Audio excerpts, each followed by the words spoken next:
Okay, this is the last video, equation of a linear relation. This is when I told you guys in class that in grade 9, our focus is linear, so lines, and you'll have to be responsible for creating the equations given information. So for this sheet, for example, we're given a table of values. That's what this is called, a table that has different values in it for x, different values for y, okay, table of values. We need to then figure out, okay, what is our initial value? What is our rate of change, and multiply that by x. And that'll be our equation of the line. Okay, so there's a few steps here. So in this case, we start at term 0. Awesome. We're going to find our first differences. Okay, so for each of these, we add 5. And for each of our x's, we add 1.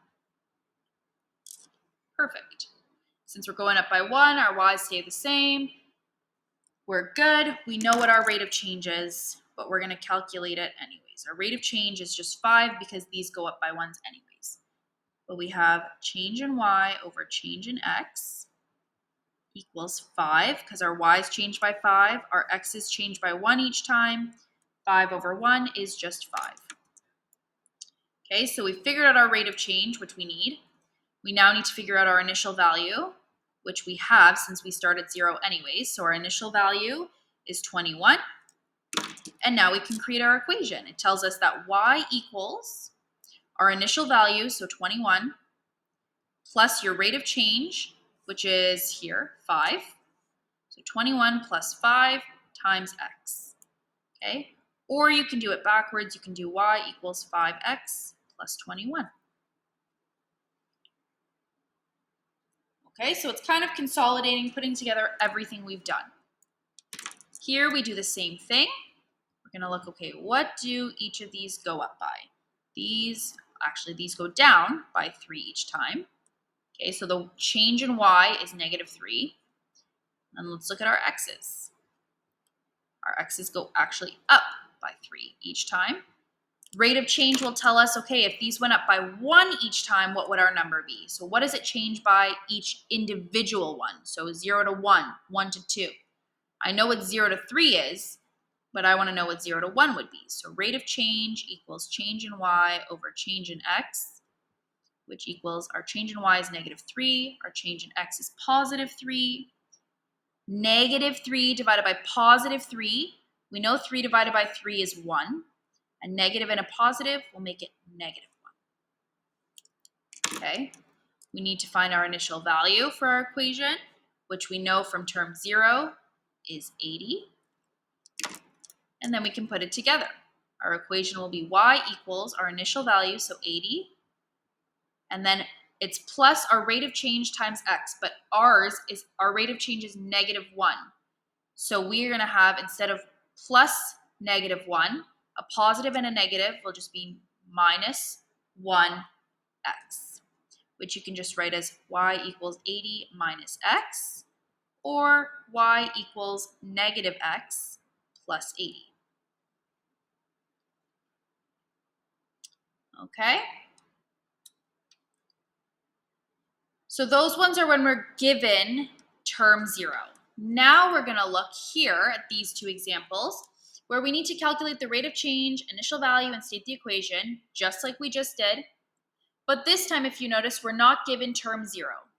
So we also need to calculate, okay, what would term 0 be? All right, so let's go here. Let's first calculate our first differences because we need that to figure out our initial value. So from term to term, we're adding 40 each time for our y's. And from term to term, we're adding 4 each time for our x's. But notice our x's don't go up by 1s. I want to figure out, okay, what is my rate of change if I went up by 1 each time? Let's see. Rate of change equals my change in y over my change in x. My y's change by 40. My x's change by 4. So each individual time, so from 6 to 7, I'm going to go up by 10. 7 to 8, I'm going to go up by 10. Okay? Perfect. So I figured out my rate of change. my initial value is now going to be my last term, my first term that they gave me, so 99. And because I add 40 each time, when I work backwards, I'm going to subtract. So I'm going to subtract 10, my rate of change.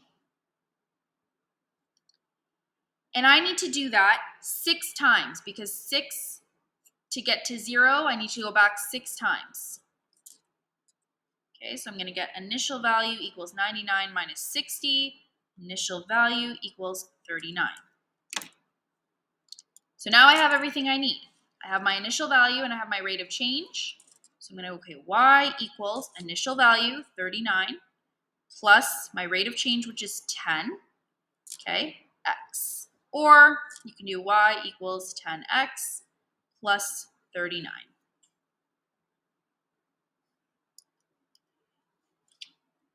Okay. Then you have your very last one. We're going to do the exact same thing. We're going to first find our first differences.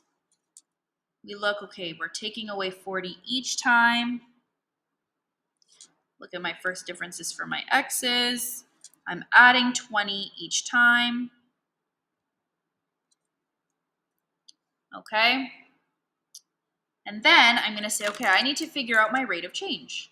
What is my rate of change? Well, my rate of change is change in y over change in x.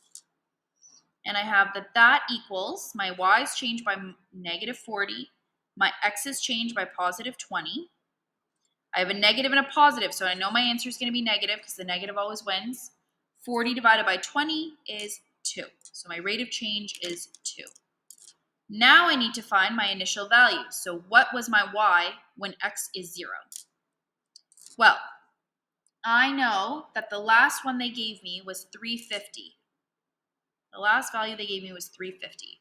I subtract 2 each time. Not each one here, but each individual time. So from 100 to 99 to 98, I subtract 2 each time. So because I'm working backwards, I'm going to add 2, and I have to do that 100 times because I'm 100 away from 0. Go initial value equals 350 plus 2 times 100, which is 200. And so my initial value was 550. Now I have my initial value and my rate of change.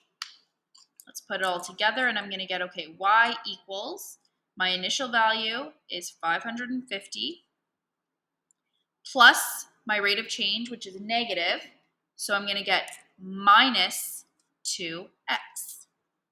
Or y equals negative 2x plus 550. Okay, so that's the whole lesson here. The back is practice. That's for you. There's answers at the bottom so you can confirm if you got your equation right. And this I will also be checking tomorrow. Okay, enjoy the rest of your day, and I'll see you guys tomorrow.